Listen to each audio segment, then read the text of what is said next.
Assalamu alaikum. Welcome to our studio.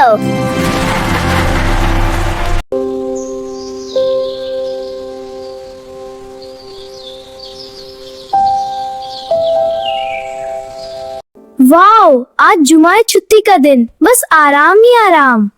बेटा अहमद, क्या तुम जानते हो जुमा सिर्फ छुट्टी का दिन नहीं होता? सच में दादा? फिर क्या खास बात है इस दिन में? बेटा, प्रॉफेट मोहम्मद ने फरमाया कि जुमा सबसे अफजल दिन है। इस दिन हजरत आदम भी कयाम होगी। इस दिन हजरत आदम अलैहिस्सलाम पैदा हुए और इसी दिन कयामत भी कयाम होगी।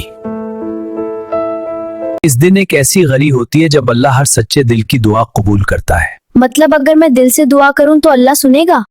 बिल्कुल बेटा, अल्लाह हर वक्त सुनता है, लेकिन जुमा के दिन खास रहमत बरसाता है। या अल्लाह, मुझे नमाजी बना दे और मेरी फैमिली को हमेशा अपनी हिफाजत में रख। अल्लाहुम्मा सल्ली अला मुहम्मद। दादा, आज दिल को अजीब सा सुकून मिला। यही जुमा की बरकत है बेटा।